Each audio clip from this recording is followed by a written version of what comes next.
Você está exausto, como se estivesse carregando o mundo nas suas costas? Você acredita que precisa compreender mais sobre a palavra de Deus e ter certeza que não está sendo enganado por todos esses ventos de doutrina que sopram por aí hoje? Falsos mestres, falsos pregadores, falsos profetas que, em vez de pregar a palavra de Deus, a Bíblia Sagrada, ficam lá usando um monte de frase de efeito, prometendo mundos e fundos. Palavras que alimentam o ego, mas não te levam realmente para um verdadeiro encontro com Deus, para o íntimo com Deus. Misturam coisa do mundo com igreja. Será que isso tudo está na Bíblia Sagrada? Eu convido você, mais uma vez, a clicar o quê? No botão que apareceu aqui e conhecer o nosso programa de teologia. Deus abençoe sua vida. Outro assunto que tem debate é sobre os dons espirituais, né? Eita, hoje pegou pesado. Eles cessaram...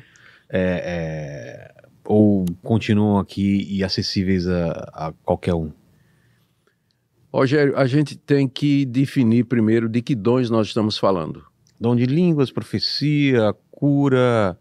É que está o problema. As pessoas acham que estes são, não o seu caso, que eu sei que você sabe que tem mais do que isso, mas no geral as pessoas pensam que estes são os dons. O Novo Testamento tem 5 listas de dons.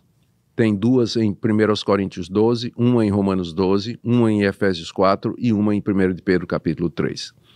Nessas 5 listas, você tem aí mais de 20 dons diferentes, que inclui dom de misericórdia, dom de contribuir, que ninguém quer. Ah, é? Ninguém quer esse dom. Nunca tinha ouvido falar isso, olha só. Dom de contribuir. O dom de presidir, dom de discernir espíritos, palavra da sabedoria, palavra de discernimento. Então, tem... dom de mestre, tem uma variedade enorme de dons que são ferramentas que Deus deu à igreja para que ela se edificasse, para que ela cumprisse sua missão no mundo. Naquela época. E que permanecem. Agora, alguns dons, eles tiveram funções provisórias durante um determinado período da história. Pensa, por exemplo, no Antigo Testamento. No Antigo Testamento, Deus levantava homens como Sansão, de uma força sobrenatural. Sansão arrancou as 2 portas de bronze de uma cidade e levantou nas costas. Sansão fez isso. Não existe isso mais. Isso foi por uma época. Então, você tinha uma pessoa extraordinária como Sansão. Você tinha uma pessoa como Moisés. Moisés abriu o Mar Vermelho. Moisés comandava o pão do céu, 40 anos. Moisés mandou 10 pragas sobre o Egito, coisa assim, catástrofe nacional. Tem alguém hoje que faça isso? Não tem. Então, embora Deus seja o mesmo, isso não significa que ele trabalhe sempre da mesma maneira. Ele trabalhou de maneiras diferentes durante a história. No Antigo Testamento ele agiu de uma forma.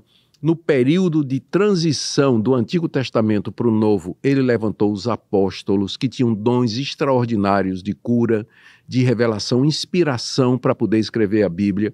Uma vez que o período apostólico e de transição terminou, nós não temos mais aqueles homens extraordinários, como Paulo, que ressuscitava mortos, Pedro, que ressuscitou Talita,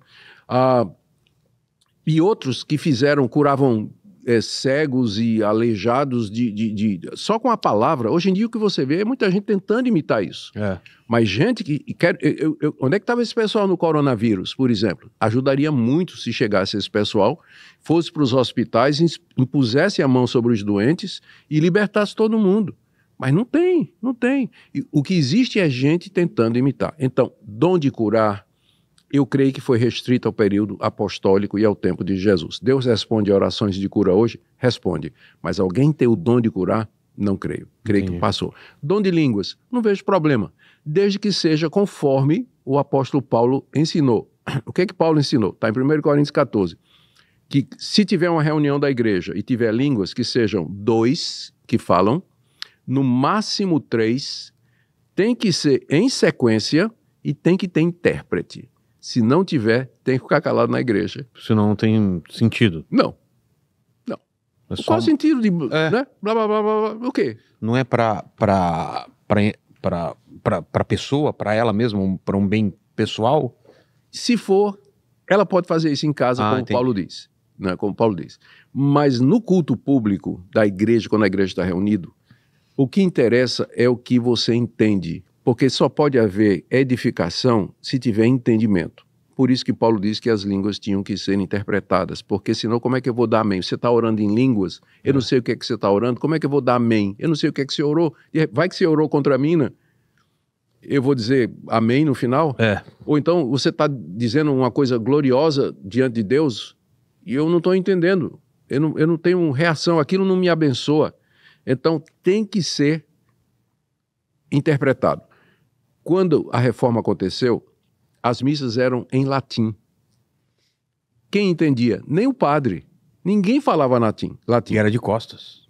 A primeira providência dos reformadores, o que foi? O culto é na língua vernácula, é na língua do povo, na língua nativa, porque sem entendimento não há edificação.